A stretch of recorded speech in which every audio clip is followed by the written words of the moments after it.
Students, welcome to online classes of Kohinoor Course Academy. Myself Mamta Soni, Faculty of Science. Today we will study the digestion in human in 7th class. 7th class में आज हमारा topic है digestion in human. Digestion in human ये हमने अपने previous video में start कर दिया है, जिसमें हमने स्टडी किया है कि डाइजेशन इन ह्यूमन ये किस ऑर्गन के द्वारा कंप्लीट किया जाता है।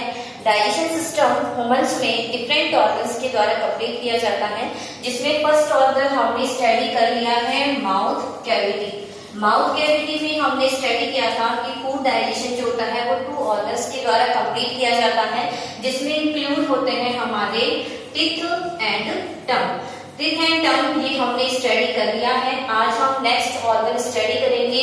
नेक्स्ट ऑर्गन है अपना ईसोफेगस। ईसोफेगस ये एक ट्यूब लाइक स्ट्रक्चर होती है। यहाँ पे इस फिगर के द्वारा हम अंडरस्टैंड कर सकते हैं it is the figure of human digestive system. Human digestive system में मैंने उन्हीं ऑर्गन्स को लेबल किया है जिन्हें हम आज स्टडी करेंगे। इसमें हम सेकंड ऑर्गन स्टडी कर रहे हैं ईसोफेगस।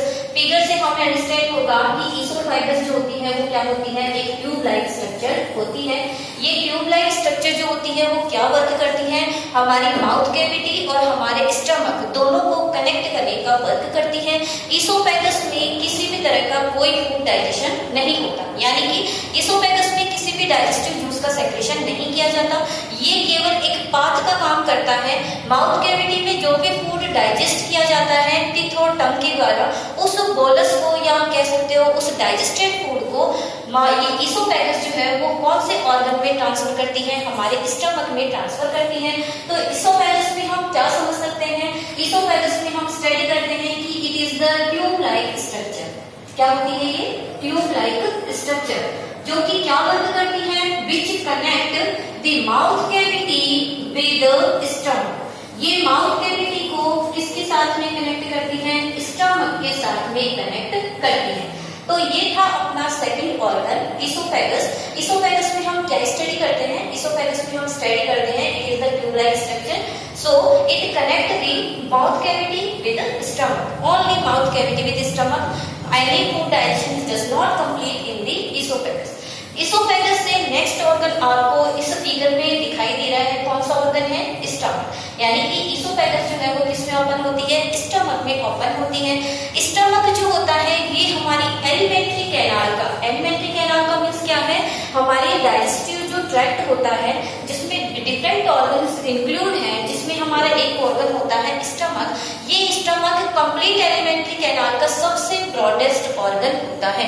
तो नेक्स्ट ऑर्गन हम क्या स्टडी करेंगे, ईसोफेगस के बाद में नेक्स्ट ऑर्गन है अपना कौन सा, स्टमक। स्टमक जो होता है ये फूड डाइजेशन के लिए इंपॉर्टेंट रोल प्ले करता है। थर्ड अपना ऑर्गन है स्टमक। तो स्टमक है, इसमें हमें स्टडी करनी है it is the broadest part of alimentary canal. ये एलिमेंट्री कैनाल का ब्रॉडेस्ट पार्ट होता है। सेकेंड पॉइंट हम क्या स्टडी करते हैं कि स्टमक जो होता है इसकी जो इनर सरफेस होती है, स्टमक की इनर लाइनिंग, यहाँ पे कुछ गैस्ट्रिक ग्लैंड्स पाई जाती हैं। क्या प्रेजेंट होती हैं, गैस्ट्रिक ग्लैंड्स। गैस्ट्रिक ग्लैंड्स का मीन्स होता है ग्रुप ऑफ सेल्स। यहाँ पे सेल ग्लैंड का मतलब आप क्या समझेंगे, group of cells. Group of cells का मतलब क्या होता है कि सेल्स का एक ऐसा ग्रुप जो कि एक केमिकल का सेक्रेशन करता है। तो गैस्ट्रिक ग्लैंड्स जो होती हैं वो भी क्या करती है, केमिकल का सेक्रेशन करती है। अब ये जो इनर लाइनिंग पे ये जो गैस्ट्रिक ग्लैंड स्टमक में पाई जाती हैं, इनका क्या वर्क होता है, गैस्ट्रिक ग्लैंड जो होती है वो मेनली 3 टाइप के सेक्रेशन करती है। फर्स्ट सेक्रेशन होता है HCl का, HCl को हम कहते हैं हाइड्रोक्लोरिक एसिड। सेकेंड होता है ये सेक्रेशन करती है रेनिन एंजाइम का, और एक सेक्रेशन करती है ये पेप्सिन का। इन तीनों सेक्रेशंस के द्वारा जो हमारा स्टमक होता है उसमें डाइजेशन या फूड डाइजेशन के प्रोसेस को कंप्लीट किया जाता है। अब हमारा जो स्टमक होता है उसमें कौन से फूड कंपोनेंट का डाइजेशन होता है। अब फूड कंपोनेंट्स कौन कौन से होते हैं, फूड कंपोनेंट्स होते हैं carbohydrate, protein, fat, vitamin and minerals, जिसमें उसमें हमने स्टडी किया था कि विटामिन और मिनरल्स हमारी सेल्स डाइजेस्ट नहीं करती है, उनका हमारी सेल्स डायरेक्ट क्या करती है, एब्जॉर्बेशन करती है। ओनली हमारी बॉडी में कार्बोहाइड्रेट, प्रोटीन और फैट का डाइजेशन होता है। तो कार्बोहाइड्रेट का हमने प्रीवियस वीडियो में स्टडी किया है कि कार्बोहाइड्रेट का डाइजेशन कहाँ से स्टार्ट होता है, माउथ कैविटी से, और प्रोटीन का डाइजेशन कहाँ से स्टार्ट होता है, हमारे स्टमक पार्ट से होता है। तो नेक्स्ट पॉइंट स्टमक में क्या आता है कि कौन से फूड कंपोनेंट का डाइजेशन होता है स्टमक में, स्टमक में होता है प्रोटीन का डाइजेशन। स्टमक जो होता है वो प्रोटीन का डाइजेशन करता है और उसको सिंपल कंपाउंड में चेंज करता है, और सिंपल कंपाउंड प्रोटीन का क्या होता है, एमिनो एसिड। स्टमक में प्रोटीन का कंप्लीट डाइजेशन नहीं होता है, स्टमक में प्रोटीन का पार्शियल डाइजेशन होता है, यानी कि स्टमक जो है प्रोटीन जो है वो कंप्लीटली डाइजेस्टेड नहीं होता, इसका पार्ट जो कंप्लीट डाइजेशन होता है वो नेक्स्ट ऑर्गन में होता है, जिसे हम कहते हैं स्मॉल इंटेस्टाइन। अब ये जो स्टमक होता है इसके अंदर एसिड सीक्रेट होता है जिसको हम कहते हैं HCl।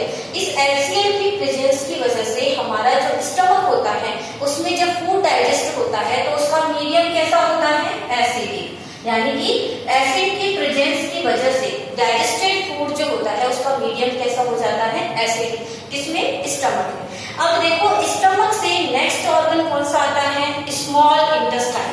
ये आपको जो इनर ट्यूब दिखाई दे रही है, इस इनर ट्यूब को हम कहते हैं स्मॉल इंटेस्टाइन। स्मॉल इंटेस्टाइन ये काफी इंपॉर्टेंट ऑर्गन होता है हमारी एलिमेंट्री कैनाल का, क्योंकि ये वो ऑर्गन होता है जहां पे हमारे फूड डाइजेशन की प्रोसेस कंप्लीट होती है। तो नेक्स्ट ऑर्गन हम क्या स्टडी करेंगे, स्टमक के बाद में नेक्स्ट ऑर्गन है हमारा स्मॉल इंटेस्टाइन। स्मॉल इंटेस्टाइन में जब फूड डाइजेशन कंप्लीट होता है, स्मॉल इंटेस्टाइन में जब फूड डाइजेशन कंप्लीट होता है तो ये सेल्फ किसी डाइजेशन या किसी सेक्रेशन को सीक्रेट नहीं करती है। स्मॉल इंटेस्टाइन जो है इसके अंदर जो सेक्रेशन होता है वो आता है लीवर से एंड पैनक्राइज से। लीवर और पैनक्राइज ये दोनों ही क्या करती हैं, अपनी सेक्रेशन को कहाँ पास करती हैं, स्मॉल इंटेस्टाइन में पास करती है। स्मॉल इंटेस्टाइन ये भी एक ट्यूब लाइक स्ट्रक्चर होती है, small intestine tube like structure होती है जिसकी जिसकी जो लेंथ होती है वो कितनी होती है, 7.5 मीटर, यानी इतनी मीटर जो लेंथ होती है वो किसकी होती है, स्मॉल इंटेस्टाइन की। स्मॉल इंटेस्टाइन में जो लीवर और पैनक्राइज है, अब ये क्या वर्क करते हैं, लीवर के द्वारा सेक्रेशन किया जाता है बाइल जूस का। लीवर कौन से एंजाइम या कौन से जूस का सीक्रेशन करती है, तो वो करती है बाइल जूस का। बाइल जूस जो होता है ये किसका डाइजेशन करता है, या कौन से फूड कंपोनेंट का डाइजेशन करता है, बाइल जूस डाइजेशन करता है फैट का।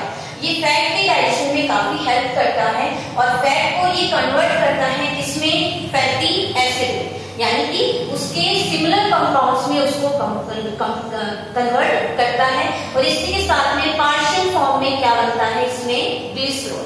तो ये क्या होता है, फंक्शन ऑफ बाइल, जो कि सीक्रेट किया जाता है किसके द्वारा, लीवर के द्वारा। नेक्स्ट आता है पैनक्राइज। पैनक्राइज जो होती है वो क्या वर्क करती है, पैनक्राइज जो होती है सबसे पहले तो उसकी लोकेशन कहाँ होती है, पैनक्राइज जो होती है वो आपको स्टमक के नीचे एक लीफ लाइक स्ट्रक्चर दिखाई दे रही है, इस लीफ लाइक स्ट्रक्चर को हम कहते हैं पैनक्राइज। ये पैनक्राइज जो होती है वो सीक्रेट सेक्रेशन करती है पैनक्राइटिक जूस का।